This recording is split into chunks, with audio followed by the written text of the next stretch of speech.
నమస్తే, welcome to ఏఐటీవీ. Telangana రాష్ట్రం మొత్తం కూడా ఈరోజు మున్సిపల్ ఎలక్షన్స్ జరుగుతున్నటువంటి పరిస్థితి మనం చూస్తూ ఉన్నాం. తెలంగాణ రాష్ట్రంలో మొత్తంగా 116 మున్సిపల్ కౌన్సిల్స్, అదేవిధంగా 7 కార్పొరేషన్స్కి ఈరోజు ఎలక్షన్స్ జరగబోతూ ఉన్నాయి. మనం ఇప్పుడు తొర్రూరు పట్టణంలో ఉన్నాం. తొర్రూరు పట్టణంలో దాదాపుగా 16 మున్సిపల్ కౌన్సిల్కి ఎలక్షన్ జరగబోతూ ఉన్నాయి. ఈ తొర్రూరు పట్టణంలో కూడా ప్రజలందరూ కూడా భారీ ఎత్తున ఇక్కడ ఓట్లు వేయడానికి రావడం జరుగుతూ ఉంది. సో ముఖ్యంగా మనం చూస్తూ ఉన్నాం, తొర్రూరు ప్రధాన పట్టణమైనటువంటి తొర్రూరు పట్టణంలో ఉన్నాం. ఈరోజు మనం ప్రభుత్వ జూనియర్ కళాశాల తొర్రూరు పట్టణం దగ్గర ఉన్నాం. ఇక్కడ ఇదే ఒక పోలింగ్ బూత్. ఇక్కడ పెద్ద ఎత్తున ఓటర్లందరూ కూడా ఇక్కడ రావడం జరుగుతూ ఉంది.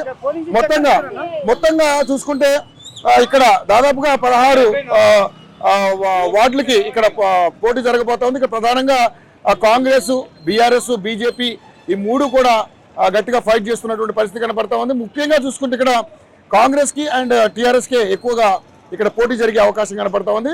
మనం చూస్తూ ఉన్నాం, పెద్ద సంఖ్యలో ముసలివాళ్ళు, పెద్దవాళ్ళు అందరూ కూడా తమ ఓటు హక్కును వినియోగించుకుంటా ఉన్నారు.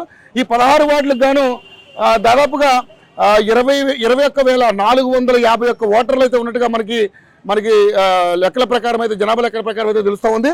సో చూసుకుంటే ఓటర్లందరూ కూడా అద్భుతంగా తన ఓటు హక్కును అయితే వినియోగించుకునే పరిస్థితి మనం చూస్తూ ఉన్నాం. ఇది జూనియర్ కళాశాల. ఇక్కడ అందరూ కూడా ఓట్లు వినియోగించుకోవడానికి రావడం జరిగింది.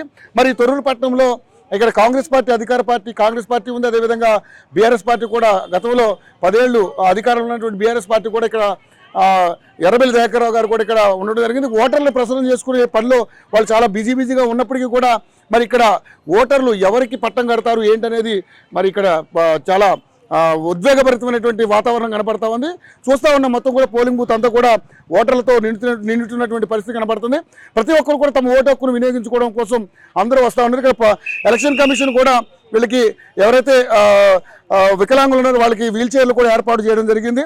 సో కట్టుదిట్టమైనటువంటి చర్యలు తీసుకున్నప్పటికీ కూడా ఎక్కడ కూడా ఎటువంటి అవాంఛనీయ సంఘటనలు జరగట్లేదు. ప్రస్తుతానికైతే పోలింగ్ చాలా ప్రశాంతంగా జరుగుతుంది. మనం చూడొచ్చు, పోలింగ్ చాలా ప్రశాంతంగా జరుగుతున్నటువంటి పరిస్థితి. ఇక్కడ అందరూ కూడా పెద్దవాళ్ళకి కానీ అందరికీ కూడా మంచి సౌకర్యాలు అయితే ఏర్పాటు చేయడం జరిగింది. పోలింగ్ బూత్ ఇంకా ఓటర్స్ గణనీయంగా వచ్చే అవకాశం ఎక్కువగా కనపడుతుంది. మొత్తంగా 21,451 ఓటర్లు అయితే ఇక్కడ తొర్రూరు పట్టణంలో ఉన్నటువంటి పరిస్థితి. ఈ 16 వార్డులకు గాను మొత్తం పోటీ గట్టిగానే ఉంది. ఇక్కడ ఈ కాంగ్రెస్ పార్టీ, బీఆర్ఎస్ పార్టీ చాలా తీవ్రమైనటువంటి పోటీ అయితే ఎదుర్కొంటున్నటువంటి పరిస్థితి కనపడతా ఉంది.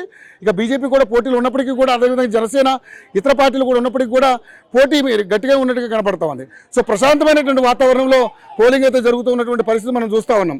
ఓటర్లందరూ కూడా తమ ఓటు హక్కును వినియోగించుకోవడం కోసం, ఇక్కడ ఓటు హక్కు వినియోగించుకోవడం కోసం అందరూ కూడా బారులు తిరిగినటువంటి పరిస్థితి మనం చూస్తూ ఉన్నాం.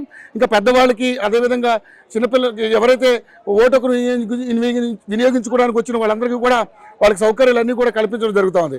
సో మొత్తానికైతే ఇక్కడ ఓటర్లందరూ కూడా అద్భుతంగా వాళ్ళ ఓటు హక్కును వినియోగించుకుంటున్నటువంటి పరిస్థితి మనం చూస్తూ ఉన్నాం.